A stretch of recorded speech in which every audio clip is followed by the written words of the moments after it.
Il est temps d'analyser Bendix Ultimate Galactic Racing, un super jeu rempli d'extraterrestres avec plusieurs circuits spectaculaires qui nous emmènera à travers différentes parties de l'univers avec de nombreux dangers. Étant la 5e vidéo de Bendix, laisse-moi te dire que c'est la plus traîtresse. Car tout comme il a ses bons côtés, il a aussi ses mauvais côtés. Je dois te dire que j'ai préparé plusieurs surprises. C'est donc le bon moment pour te dire que la 3e saison du Mois Froid est officiellement lancée. Salut, bonjour à tous, je suis Ben Tennyson et bienvenue au Mois Froid sur la chaîne de Friodix 1000.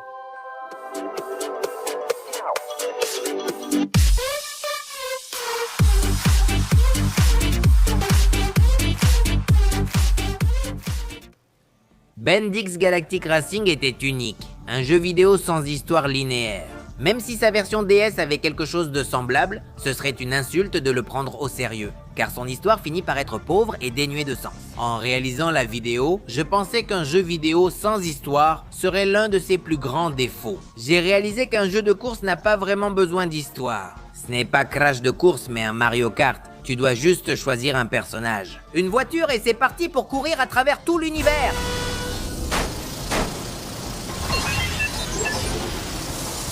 Les frères Vredol serviront de guide dans le jeu, qui seront chargés de nous donner un petit aperçu des dangers auxquels nous serons confrontés sur les planètes. Que, laisse-moi te dire, seront nombreux. C'est génial que le jeu te permette de visiter certaines des planètes de nos extraterrestres préférés. Et en fait, tout au long de chaque Grand Prix, nous pouvons visiter différentes zones des planètes 2. Froid, aquatique, bête, primus et même le vide nul. Il faut souligner que chaque Grand Prix va te mettre à l'épreuve, rendant chaque course plus difficile. 3 circuits de difficulté croissante nous attendent. L'aventure débute dans le glacial et inhospitalier Kilmis, la planète du froid où, avec plusieurs extraterrestres, on commencera à se battre dès le début. Premier circuit, donc beaucoup d'erreurs. Tes compétences, celles de ton personnage et de ta voiture seront cruciales.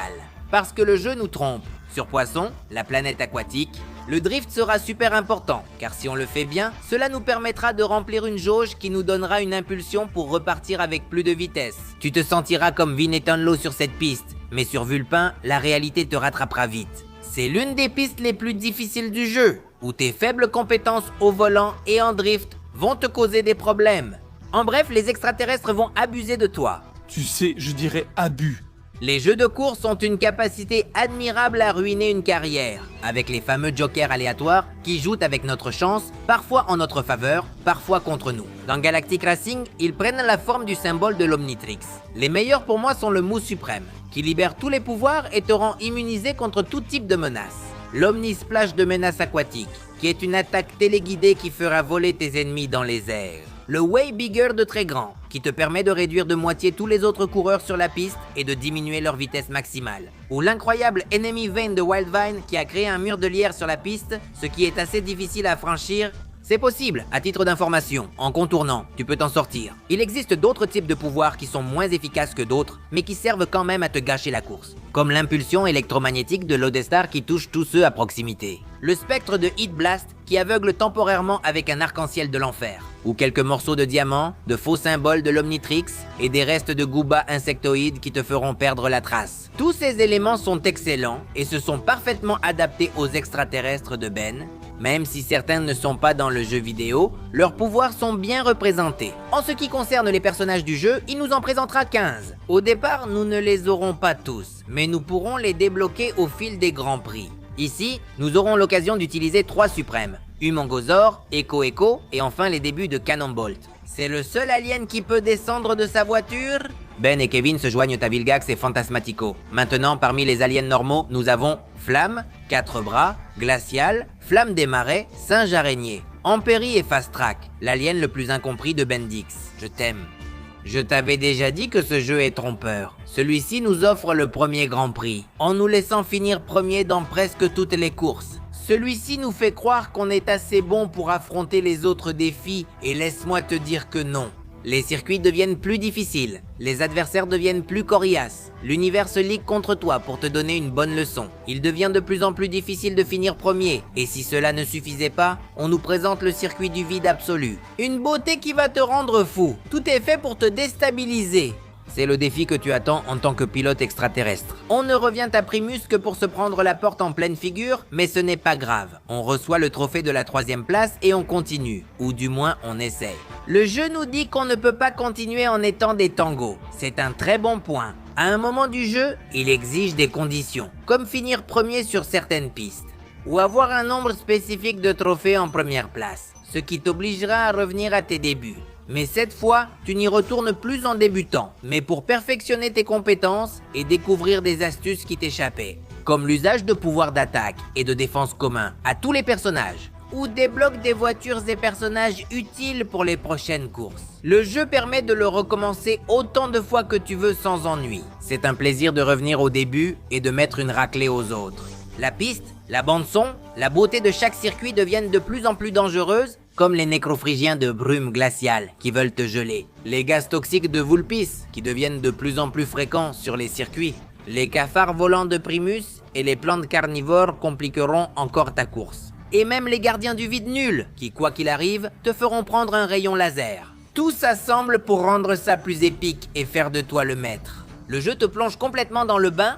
Quand tu réalises que mieux tu t'en sors, meilleures sont tes récompenses. Avec 15 circuits et plusieurs modes de jeu, Bendix Galactic Racing, c'est un super jeu.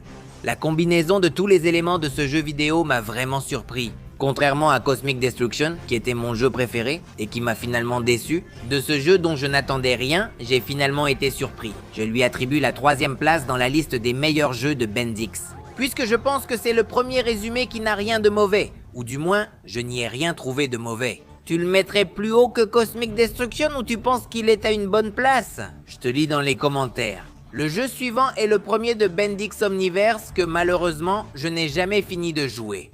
Donc, temporairement, nous allons passer au premier jeu du reboot.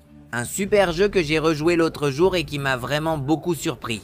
Enfin, je te laisse avec quelques-uns des commentaires des frères Bridle sur les planètes que j'ai trouvé assez intéressants, puisqu'ils nous apportent des informations chronologiques pour la saga Ultimate Alien. J'envoie un grand salut à ces personnes. Je suis Frio et avec moi ce sera à la prochaine.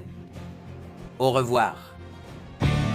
Nous sommes ici au sommet de la tempête de neige, point de départ du circuit Chance du Nord. Nous sommes sur la planète Kilmis. Les nécrophages comme Gélido appellent cet endroit leur maison. Personnellement, je pense que le climat de cet endroit est un peu inhospitalier. En plus de Kilmis, ce circuit nous emmènera également sur le monde aquatique de Psy et la décharge de l'univers de Vulpen. Hé, tu te souviens quand on est allé récupérer ce vaisseau sur Vulpen et que je suis tombé sur cette paire de caleçons qui flottait dans la boue? Boyd, Je les porte en ce moment. C'est dingue ce que les gens jettent. tu te souviens qu'on a parlé récemment de ton manque de concentration et de ta tendance à te laisser distraire de ce que tu faisais? Ouh, regarde, quelque chose qui brille. J'y vais, j'y vais. Comme je le disais, le nom du sommet de la tempête de neige vient du fait qu'il y a un sommet où le vent et la neige pourraient te faire voler les coureurs dans la nuit. Et si les participants parviennent à dépasser la tempête de neige, ils iront directement dans cette grotte ici où tu es... Je pense que tu parles de ces choses gelées et pointues. Stalactites. Elles tombent sur toute la piste. Ils vont avoir besoin de beaucoup d'habileté au volant pour réussir à le surmonter. Ça, c'est vraiment une planète pittoresque. Je préfère ne pas le faire, Boyd. Je souffre d'un peu de... cinétose. Je ne sais pas, ton haleine sent comme n'importe quel autre jour. Mal de mer, putain. Finissons-en avec ça pour que la course puisse commencer. Si tu le dis. Tout d'abord, la course passe par quelques virages qui montent et descendent et tournent en rond. Boyd, Et ensuite, les coureurs arriveront à un saut, redouté par beaucoup pour atteindre le sommet où ils pourront voir les vagues s'agiter et tourbillonner. Boyd. Ensuite, il y aura des coups de fouet et fiou sur un autre de ces sauts rebondissants et déjantés. Boyd. Et puis, nous arrivons au dernier virage où l'eau jaillit en bouillonnant et vous fera glisser et heurter ce rocher encore et encore. D'accord. Si c'est comme ça que tu ressens mon talent de conteur, pourquoi tu ne le fais pas toi-même la prochaine fois, Octagono? Ces montagnes de déchets là-bas montrent que nous sommes sur la planète Vulpène. Cet endroit est une décharge pour tout type de saleté imaginable et tout ce qu'il faut. Les vulpinacéens comme Wildmoth viennent d'ici. Ça n'a aucun goût. Je trouve l'odeur assez désagréable pour les cavités nasales. Ah, c'est donc ça. Je sais que les haricots du repas ne t'ont pas vraiment réussi, alors... Boyd, ça tombe dans la catégorie de ce qu'on appellerait trop d'informations. De toute façon, à Vulpène, il y a aussi des pistes, appelées les tunnels toxiques. Peu après le départ, les coureurs feront face à un croisement difficile, avec des sauts où les joueurs se croiseront en l'air. Et ils continueront à se croiser jusqu'à se retrouver après un parcours en forme de grand trèfle. Quand tout le monde sera sur la même piste, ils devront sauter dans l'une des installations boueuses. Sauter sur la boue pourrait provoquer de très bons chocs, n'est-ce pas, Octagono? Eh bien oui, Boyd. Eh bien oui. Après cela, il reste un dernier saut énorme et ensuite une navigation douce et légère. Eh bien jusqu'à ce que le prochain tour commence. As-tu quelque chose à ajouter, Boyd? Oh oui. En parlant de haricots... Mieux vaut que la course commence, Boyd. Bonjour les amis et bienvenue sur l'autoroute gelée, la première piste du circuit qui contient cette partie, appelée la jungle de glace. Tu crois qu'il l'appelle comme ça parce qu'à Kilmis, il fait un froid glacial à vous donner la chair de poule? Je dirais que c'est exact, Boyd. Mais ce circuit nous emmène aussi vers le vide et vers Primus. Super! Parce que les dimensions de la prison et les jungles, avec des moustiques mécaniques aussi gros que ta tête, c'est bien mieux. Si t'as fini de te plaindre, je peux continuer à commenter? Pas encore. D'accord, tu peux y aller.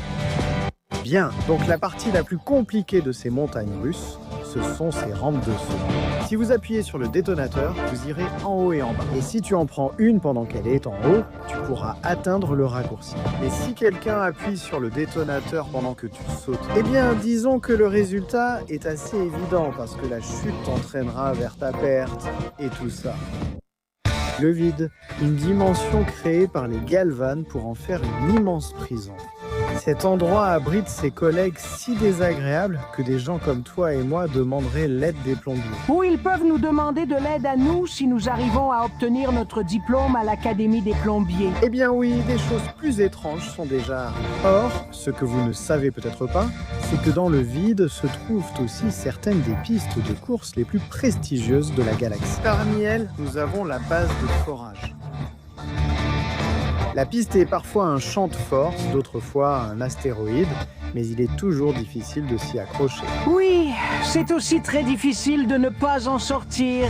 Une fois que les coureurs auront obtenu un foreur de héros, ils devront prendre une décision cruciale. Soit partir et être en sécurité, soit traverser par la route la plus courte mais aussi la plus inclinée, ce qui provoque l'épuisement. Au final, il y aura beaucoup de sauts et des tentatives pour ne pas tomber jusqu'au dernier saut. Laissera les coureurs exactement là où l'on appelle dans la nomenclature la ligne d'arrivée. Je suis un peu déçu parce qu'ils ne provoquent aucune explosion quand ils tombent. Personne n'a jamais dit d'aussi grande vérité. Cependant, parfois, il suffit de tomber dans un vide infini. Commençons. Le vide, une dimension créée par les Galvanes pour en faire une immense prison. Cet endroit abrite ses collègues si désagréables que des gens comme toi et moi demanderaient de l'aide aux plombiers.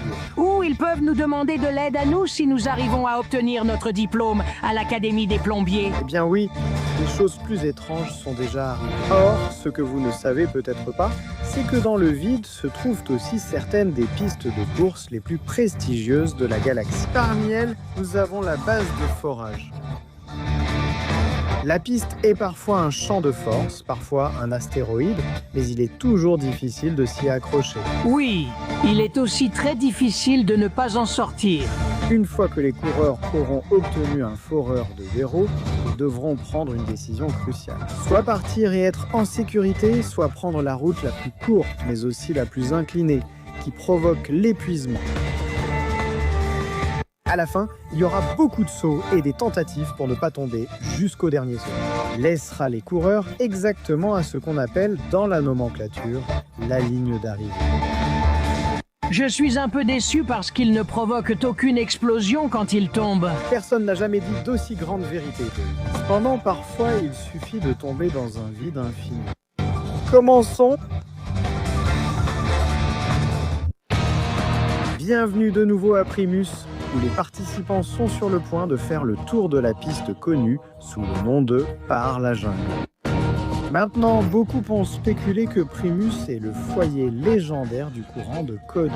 C'est de là que l'Ultimatrix de Ben Tennyson obtient l'ADN pour le transformer en créature extraterrestre et tout ça. Eh bien, je dois te dire que j'ai du mal à croire ça. Comme moi, Boyd. Il y a des gens qui croient à tout, mais ils ne sont pas éduqués comme nous. Maintenant, les coureurs vont traverser les tunnels près du volcan. À l'intérieur, ils pourront rester sur la rue principale ou bifurquer à gauche par un raccourci beaucoup plus dangereux, où ils risquent de se retrouver face à face avec le légendaire courant de Codon. Ce que tu veux dire par rester coincé, n'est-ce pas? Eh bien oui. Quand ils arriveront dans la jungle, c'est assez direct jusqu'à ce qu'ils atteignent à nouveau la sortie. Ça, sans compter les plantes renversantes et ces trucs en forme de moustiques mécaniques géants qui rendent la piste plus intéressante. Bon, oui, j'imagine que cela pourrait être un peu dangereux. Nous sommes au début du circuit Le Paramo humide. Et cette fois, nous allons à Vulpen et aussi à El Vacío. C'est ça, Boyd. L'incinération et l'emprisonnement vont bientôt arriver. Ce n'est pas la première fois, mais pour l'instant, nous sommes à Poisson, sur la piste au nom approprié. Chute de Poisson. Le nom vient des chutes d'eau présentes ici. Et les traverser en conduisant est un vrai défi. Ensuite, il y a un peu d'eau qui jaillit et un virage de fou d'où l'on a une vue incroyable sur l'océan. Tu peux regarder. Bon, je suis sûr que tu vas adorer Octagono, surtout avec ton estomac fragile et tout ça. Bim! La route s'ouvre, puis 2 ou 3 cascades mènent à un saut impressionnant avant la ligne d'arrivée. J'ai l'impression que cette course va être amusante, Boyd. Aucun parcours à travers Vulpen ne serait complet sans un passage par les usines de traitement des déchets.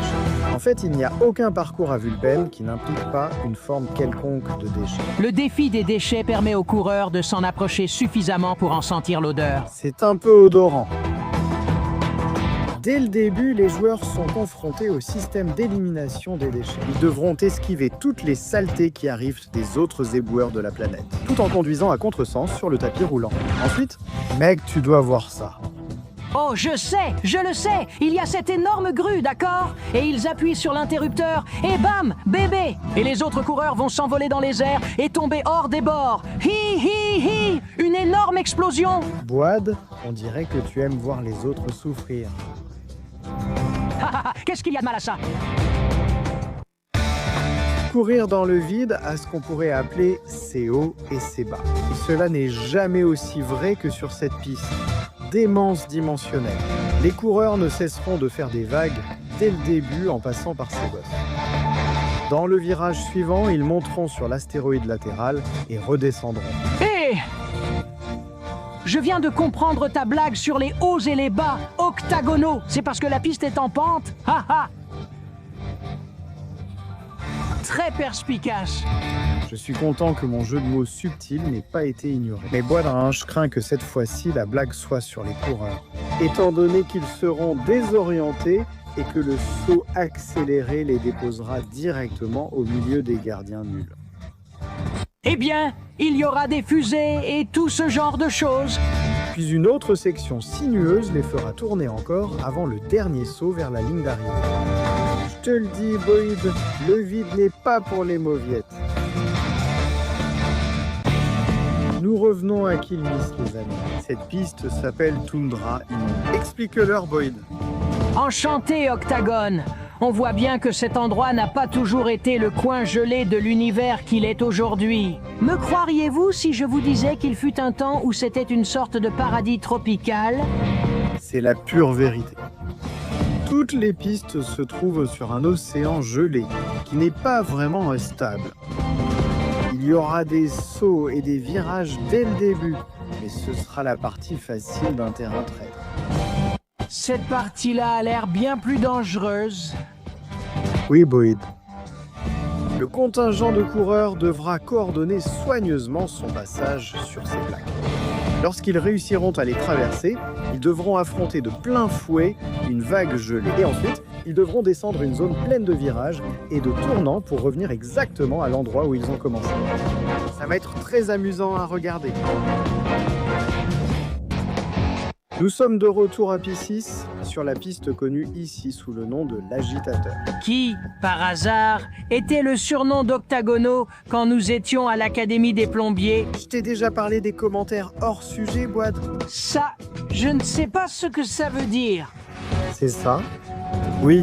Les coureurs traverseront des sections sous-marines dès le départ, en passant par des tubes qui, s'ils se cassent, donneront ce que l'on pourrait appeler des participants noyés. La piste porte le nom des agitateurs de filtration qui, unis à l'eau, en mouvement constant et tout ça, transforment l'expérience en un véritable défi de conduite. Si tu arrives à survivre, ils reviendront au sommet où les coureurs devront traverser une large rivière avec quelques cascades encore plus compliquées avant de finir directement au début. C'est pour toi, Boyd. Ce qui te pousse dans le volcan t'entraîne à travers des montagnes d'ordures et te laisse te débrouiller seul dans les zones glacées d'une dimension spatiale hostile. Et Darla, mon rendez-vous pour le bal de 5e? Je me souviens d'elle, mais je parlais de notre prochain circuit. Ça s'appelle le vide du volcan et nous sommes ici sur la première piste, la caldeira de Codon. Sur celle-ci, il y a un changement extraordinaire dès le début, lorsque les coureurs doivent sauter sur le côté du volcan. Yeeha! La piste continue là-bas, si on peut appeler ça une piste, parce que c'est plutôt un peu instable. Des morceaux se détachent constamment lorsque les coureurs passent dessus. Le codon en dessous doit sûrement les faire exploser correctement. S'ils arrivent de l'autre côté, il faudra descendre la colline et traverser les tubes de Codon. Ensuite, retour dans la jungle, en traversant des plantes et des trucs en forme de moustiques géants sur le chemin de l'arrivée.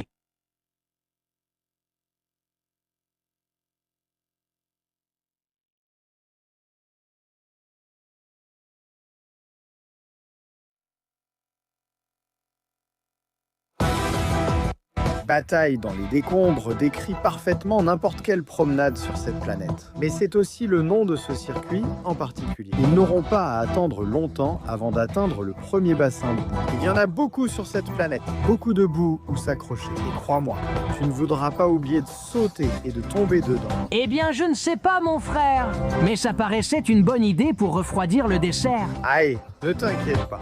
Ils videront ces tuyaux de boue avant la course. Eh bien presque, hihihi, tu devras encore traverser des montagnes d'ordures. Ensuite, lorsque tu sortiras de la zone boueuse, tu devras naviguer parmi les remueurs d'ordures. Ensuite, au-delà des tapis roulants, c'est un sprint à fond jusqu'à la ligne d'arrivée. Tu es prêt, Boyd? Que la course commence. Ce qui se passe dans le vide, c'est que sûrement c'est un endroit tordu et dangereux. Et cette piste, que nous appelons évasion nulle, est la confirmation claire de mon affirmation. Dès qu'ils quittent la sortie, bam! Ils finissent tous sur le dos. Ça, c'est vraiment de la désorientation. Tu l'as dit! Et ensuite, avant même qu'ils s'habituent à être sur le dos, la piste se tord complètement. Ensuite, là, il y a le saut. Et qu'on doit l'admettre, c'est une façon amusante de passer le temps. Mais ensuite, ils arrivent à la parodie qui est l'astéroïde plein de trous. Je soupçonne que beaucoup de coureurs vont tomber dans les trous et finir par flotter dans l'espace. Oh, j'ai tellement hâte de voir cette éventualité. Eh bien, tu n'auras pas à attendre longtemps, Boyd, parce que nous allons commencer tout de suite. Bien, nous revenons à Kilmis pour le début du circuit que les collègues appellent l'extension eau froide. Nous irons aussi dans le monde humide et le monde des déchets sur ce circuit. Ou P6 et Vulpen, comme les indigènes de ces deux planètes préfèrent les appeler. Au début, il y aura sans aucun doute de longs sauts, et ensuite, la précipitation montrera son mauvais côté, et elle provoquera sur nos collègues une tempête de neige anormale. Ensuite, ils entreront dans une autre caverne remplie de fragiles stalactites. Pour entrer directement dans ce dispositif de téléportation qui les mènera directement à la sortie. Cette piste s'appelle Moto Aquatique, et c'est l'archétype de l'exploit d'ingénierie de P6. Oui, mec! Tu n'as aucune idée de ce que je dis, hein, Boyd? Tu fais juste le malin avec ton oui mec, n'est-ce pas? Oui, mec! Ah d'accord, quel soulagement. Cette piste a quelques secteurs sournoisement intéressants, comme la section du double détonateur, où les coureurs peuvent faire ce qu'on appelle dans le jargon, se provoquer mutuellement un accident en ouvrant le sac gonflable.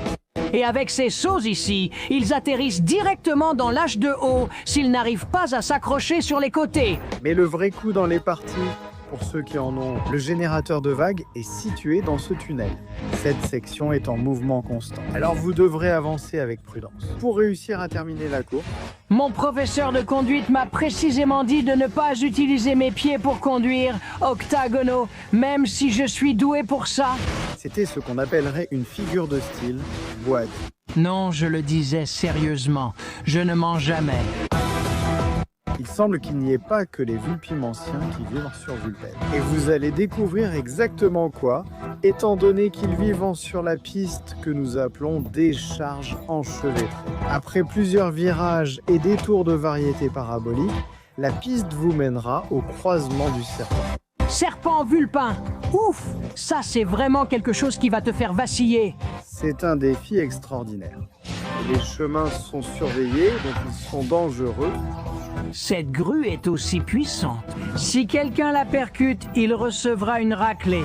La dernière étape avant que nos concurrents ne fassent leur dernier effort pour atteindre la ligne d'arrivée, c'est ce caisson en forme de tube tordu. Aucun n'est meilleur que l'autre, et il y aura sûrement des dégâts à revendre. Haha, j'adore les dégâts. Commençons. Ainsi nous pourrons nous familiariser avec les dégâts. Youpi! Voici le circuit infini, l'avant-dernier tour de notre fête automobile pangalactique. Le quoi avec le quoi? Ah, Rhomboïde, le circuit qui vient avant le dernier. Ah, c'est ce que je pensais. Nous sortirons de Kilnis et du vide dans un moment. D'abord, nous allons faire une promenade sur la piste de Primus, appelée l'ascension du Codon. En commençant dans cette grotte souterraine, les coureurs devront habilement se frayer un chemin à travers des sentiers en zigzag, puis se diriger vers la surface. Et ensuite, ils passeront au-dessus d'une énorme crevasse, puis contourneront des geysers de Codon. Geysers. C'est ce que j'ai dit? Et ensuite, bingo, il revient là où ils ont commencé. Ça a l'air facile, mais ce n'est qu'un échauffement pour ce qu'il attend dans le reste du circuit. Eh bien, s'il n'y a pas de geyser, comment se fait-il qu'on joue au bingo? Oh body!